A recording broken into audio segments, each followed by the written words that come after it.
Selamat malam pemirsa, senang sekali saya Dwi Anggia kembali hadir ke hadapan Anda di Dua Sisi malam hari ini. Pemirsa, konflik yang melibatkan TNI dan Polri di level bawah menjadi masalah klasik yang selalu saja berulang.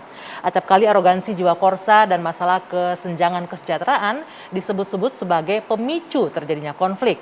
Dan tidak jarang juga akhirnya solusi dan upaya damai yang dilakukan secara simbolik atau seremonial ternyata tidak bisa menyelesaikan masalah yang terjadi di lapangan.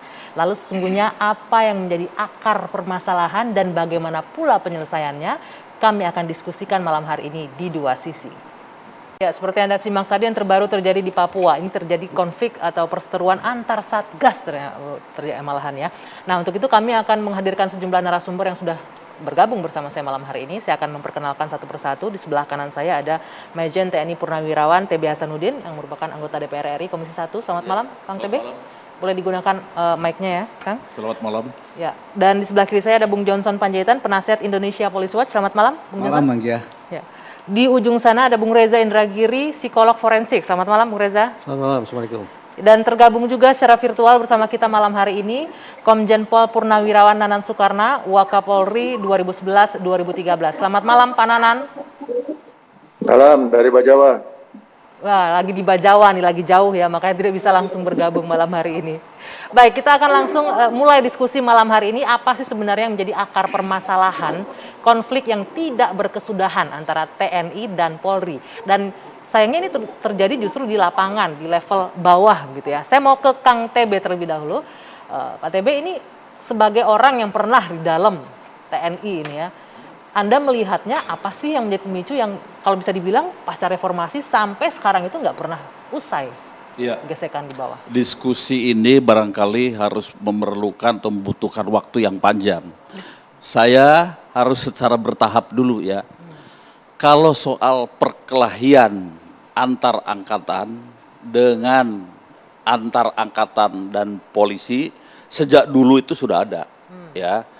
Tetapi gerak dari perkelahian itu beda. Dulu lebih banyak pada perkelahian dengan tangan kosong, bela diri itu sehingga dilatih bela diri ya. Kalau sekarang lebih serem dengan menggunakan senjata, bayonet dan alat-alat lain. Nah itu jadi perbedaannya. Dulu ketika ada perkelahian hanya dalam 1-2 hari selesai, diselesaikan secara kekeluargaan. Hampir tidak diselesaikan secara hukum dan selesai begitu. Era zaman dulu saya kira berbeda ya.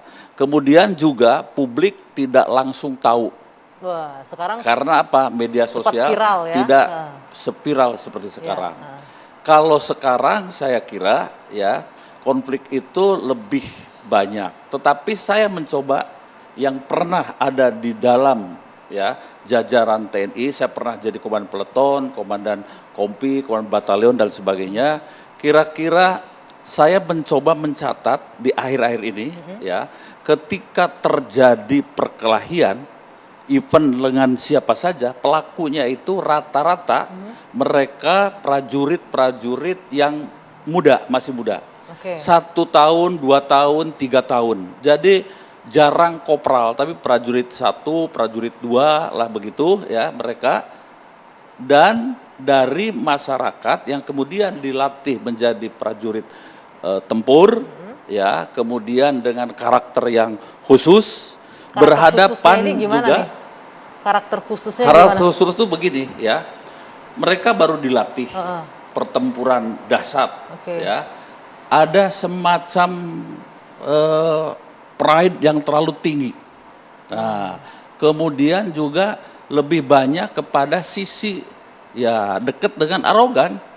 Jadi arogansi jiwa korsa itu masuk juga ya? Bukan jiwa korsa ini. Tapi arogansi sebagai seorang personil TNI. Personil gitu? TNI. Nah begitu. Karena dia merasa lebih super. Nah ketika bertemu dengan misalnya siapa saja antar angkatan, kemudian juga dengan anggota polisi, sama juga di polisi juga adalah mereka dari masyarakat yang dilatih. Saya dalam catatan saya yang kemudian terjadi semacam konflik atau perkelahian itu umumnya para prajurit masih muda. Satu. Yang kedua dari pasukan tempur ya, dan kalau polisi dari BRIMOB.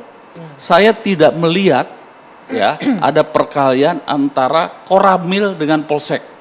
Mereka hidup rukun baik-baik saja, bahkan kantornya berdampingan, makan bareng, ngopi bareng, merokok bareng dan sebagainya. Jadi kalau bisa disimpulkan karena emang jiwa muda yang masih Salah emosional satu di gitu ya. antaranya seperti itu ya. Jadi arogansi perorangan dan lain sebagainya. Kemudian ketika temannya kena pukul, ya sudah begitu. Rame-rame langsung gitu. Rame lah langsung. Tapi begitu. selama Anda di TNI sebagai memegang pasukan gitu ya, Ya. pernah mengalami mungkin prajurit Anda yang ikut terlibat misalnya konflik dengan polisi? Sama saja ya. Jadi banyak hal, banyak faktor yang terjadi seperti itu ya. Dan yang paling penting itu adalah pengendalian dari para perwira pertama, Danton, Danru, Danton, kemudian komandan kompi.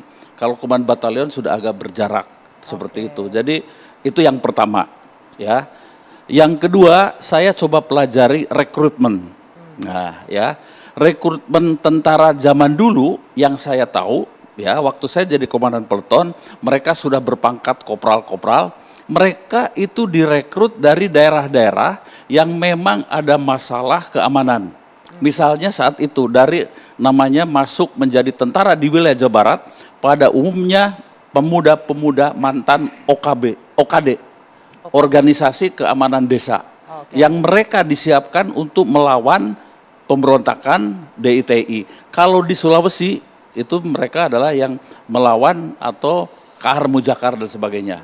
Jadi mereka masuk ke militer murni pure untuk ikut andil dalam membela negara. Kalau sekarang? Yang dulu, iya. ya jadi tentara. Oke, Dan yang dulu mereka kan begitu menjadi karena prajurit-prajurit yang baik, yang bagus. Oke, Di era dengan sekarang, ya direkrut yang saya tahu ada yang sudah 3 tahun di terminal, ada yang sudah sekian tahun, bahkan mohon maaf, mungkin ada mantan copet, ada yang sudah pernah terlibat narkoba, ada yang pernah ini itu dan sebagainya dan sebagainya. Tapi kan diseleksi itu Pak TB untuk Seleksi, masuk sebagai TNI. tapi seleksi itu kan tidak menjamin karakter berubah gitu. Kalau seleksi apa sih yang bisa menghasilkan sesuatu ya? Kalau saya lihat ya, tesnya itu kan ada tes kemampuan fisik, ideologi, mental, fisik, itu saja. Dan semua pada umumnya ya fisik, mungkin orang-orang pemuda yang biasa di pasar pun mereka ternyata mampu, dan pada umumnya mereka tidak pernah ada yang langsung dari SMA atau SD misalnya masuk menjadi tentara, pasti pernah nganggur. Artinya motivasi pun ini juga harus sudah kita berbeda berarti ya motivasinya. permasalahkan, yaitu motivasi memang daripada saya nganggur mending masuk tentara begitu ya. Dan tidak mustahil selama dia jadi sipil sebelum masuk menjadi tentara dia punya masalah, pernah berurusan dengan polisi, dan ketika jadi tentara dia masih menyimpan dendam itu. Saya punya bukti dan pengalaman ini ya, sehingga ini mungkin menjadi sebuah persoalan yang harus kita pecahkan bersama. Maaf saya potong Pak TB, tapi kan tidak semua permasalahannya tidak bisa digeneralisir seperti ini kan ya? Iya, untuk tidak. karena Tetapi orang punya dari masalah. kasus-kasus seperti itu ya ada masalah-masalah itu ya. Baik. Dan letupan-letupan itu memang bermula dari mereka itu.